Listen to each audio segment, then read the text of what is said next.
We used to fear monopolies controlling oil and the railroads. Tim Wu, in his book, The Age of Extraction, argues that we're living through a new extraction era now, only this time it's data, attention, and price. In this video, I'll discuss why Wu thinks we are repeating the atrocities of the Gilded Age, but this time we're doing so with the big tech giants instead of the oil and steel barons. So welcome to this decoded book review of Tim Wu's The Age of Distraction. Big tech innovation leads to extraction. The first point Wu emphasizes, or one of the first points, is that platforms are important to economics. Small businesses need a platform from which to do business. He gives the example of how in the past, certainly in our pre-industrial periods, city market squares provided a common space for farmers to sell their goods. With that area, the farmer didn't have to worry about people coming out to the farm to find the produce or the cattle, the meat, whatever. They could take their goods to the market square and the consumers would come to that square and then do business with them. In the tech world, the IBM mainframe was a great example of a tech platform. Now, of course, IBM abused that and they eventually were penalized for that. But that was one example. Now we have another example with the internet. The internet became the predominant tech platform, and at first all the users were fairly equal, but now, as we know, the users on the internet the businesses on the internet are predominantly dominated by Facebook, Google, and Amazon.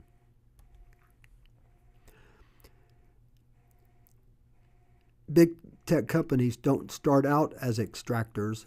They begin and grow in phases from innovators to extractors. First thing they do is build value and the users love them. Facebook is a great example of that. Facebook provided a way for people to connect with each other, and before all the ads and likes and other things became abusive, users of Facebook loved it for the ability to connect with their friends. However, as always, with examples that you can see in Cory Doctorow's book, Enshittification, there becomes an increasing pull for these tech companies to increase their profits. And when they do that, one way they can increase their profits is by increasing the fees that they charge, especially on certain users, to use their platform. An example of this, and I'll go over this again, is Apple with app developers. At first, they only charged a 10% fee, and then as Apple realized that they had their developers locked in, they raised those fees up to now where they're around 30%. And at this point, when they know that they've got their users and their business users hooked, they can begin extracting from both, either with more money through fees or from users from data that they turn around and sell to other business users. Some examples of this innovation versus extraction might be platform gatekeeping. For example, Amazon at first was a great place for people to sell their products, and then Amazon realized that in a lot of situations they could outcompete, so they would work to drive competitors out of business. Their rivalry with diapers.com is a good example. And so they either drive the competitor out of business to where they are the only provider of the good, or they enter the marketplace themselves and sell at below cost or at lower cost. Amazon Basics and clothing is a good example. Another example of how innovation turns into extraction, and I mentioned this before, were Apple App Store commissions. At first, the fee was 10% for app developers, and then as Apple realized they had their developers locked in, they increased those fees to 30%. And the app developers had no choice. They could not move to another platform because it was the iPhone and Apple devices that they were selling for, so they were stuck. A third example of how innovation turns to extraction is data capture, and Facebook and Google are great examples of that. As they grew and as the pressure grew on them to increase shareholder profits, they began to capture more data and then sell that to other businesses. And again, we're going from being an innovator to being a data and wealth extractor. And what we have with these big tech giants now is a new Gilded Age. In the past, in the old Gilded Age of the 1800s, the monopolies were oil and railroads. They had these monopolies by controlling all the physical resources and transportation. But now the new monopolist, or the new monopolists of the Gilded Age, are Amazon, Facebook, and Google. They control all the digital resources, including internet visibility and access. So there are several harms involved with extraction. First of all, it hurts employees, consumers, and small businesses. We know that because we feel the loss as we know that our data is being harvested and sold to other companies.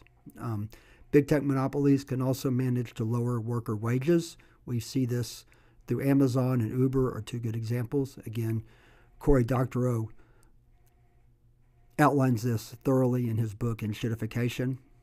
And then big tech market consolidation freezes out small businesses since they can't compete against the platform. Amazon is a great example of this. They've squeezed out all the small bookstore owners because you can't compete against Amazon on price especially.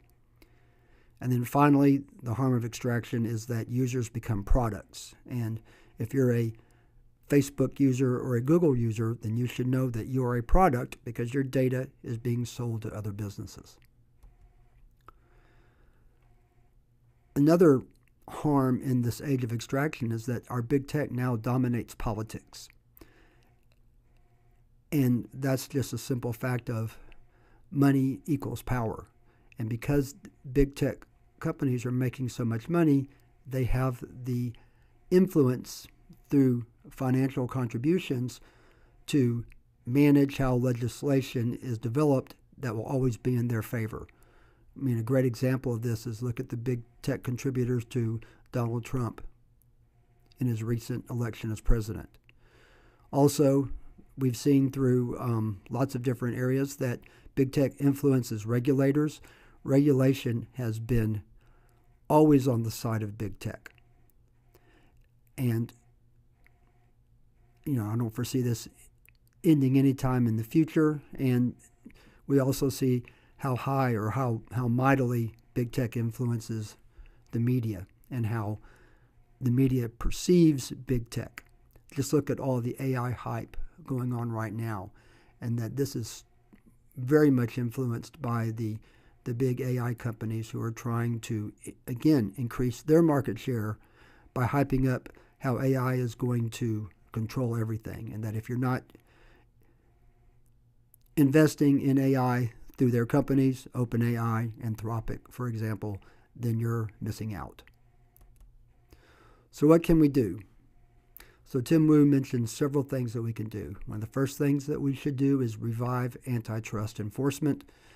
The Biden administration was starting to go that direction. Then, of course, he lost to Trump, and now Trump and his administration have definitely backed off on antitrust enforcement.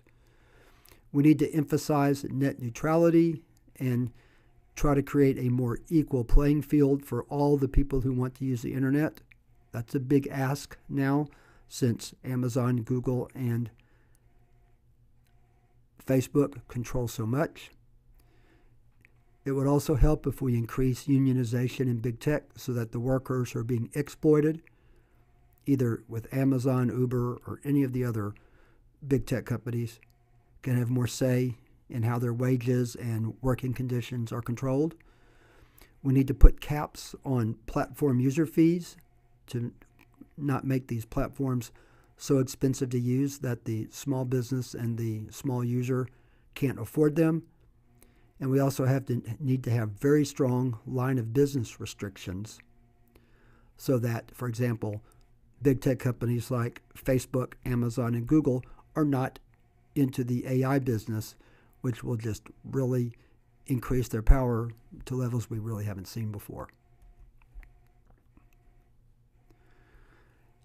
So how do we see this age of extraction with the coming of AI? So one of the things we need to do is we need to put strong restrictions on AI replacing workers. We need to restrict big tech platforms from developing AI, like I just mentioned. We don't need Facebook, Google, and Amazon becoming very strong in AI. Knowledge workers, programmers, anybody who uses computers need to unionize and fight AI job encroachment, and we should be using AI to augment human work, but not replace it. We absolutely don't have to accept, as a worker, letting our employers replace us with AI. We absolutely can stop it. So in conclusion, I just want to mention that, or kind of summarize, that economies run on platforms. In the tech world that we have today, the internet is the platform, and the economy runs on it, and we need to be aware of that. We also need to know that when an economy moves from innovation to extraction, the economy stagnates and democracy weakens. As an example of that, just look at the United States today. The combination of politics and big tech have in many ways allowed the development, or allowed Donald Trump to gain the kind of power and to attempt the authoritarian moves that he's attempting right now. We could stop that if we had a more democratized internet and a more democratized business environment. So finally, thank you very much for watching this video. If you enjoy my content, please like and subscribe. And as always, thanks very much to SlidesGo for my slide templates. Thanks, and see you in the next video.